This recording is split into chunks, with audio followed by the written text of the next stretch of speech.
ஸ்ரீவில்லிபுத்தூர் அருகே திடீரென்று ஏற்பட்ட காட்டாற்று வெள்ளத்தில் அடித்துச் செல்லப்பட்ட 5 பேர்களின் உடல்கள் மீட்கப்பட்டுள்ளன. மேற்கு தொடர்ச்சி மலைப்பகுதியில் அமைந்துள்ளது சதுரகிரி சுந்தர மகாலிங்கம் கோவில். இங்கு அமாவாசையை முன்னிட்டு ஏராளமான பக்தர்கள் சுவாமி தரிசனம் செய்து வருவது வழக்கம். இந்த நிலையில் கடந்த சில தினங்களாக அப்பகுதியில் பெய்து வரும் கனமழையால் மலைப்பகுதியில் நேற்று திடீரென்று காட்டாற்று வெள்ளம் ஏற்பட்டது.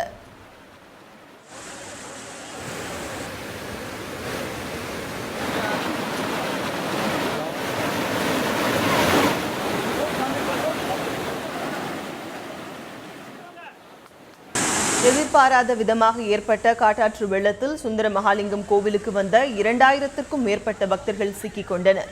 அதில் 10 பேர் நீரில் அடித்துச் செல்லப்பட்டு மாயமாயினர்.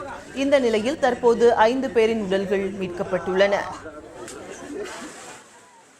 சாமி தரிசனம் செய்ய சென்றவர்கள், அதேபோல அந்த பகுதியில் குளித்துக் கொண்டிருந்தவர்கள், திடீர் வெள்ளப்பெருக்கால் பல பேர் பாதிக்கப்பட்டிருக்கின்றார்கள்.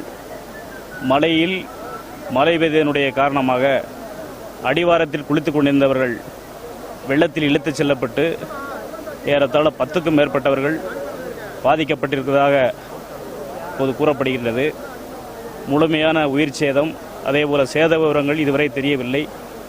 மாவட்ட நிர்வாகம், காவல்துறை, தீயணைப்புத்துறை போன்றவர்களெல்லாம் சம்பந்தப்பட்டவர்களை தேடுகின்ற பணி நடைபெற்று வருகின்றது. வெள்ளம் குறையும் வரை யாரும் கரையை கடக்க முயற்சிக்க வேண்டாம் என வனத்துறையினர் எச்சரித்துள்ளனர்.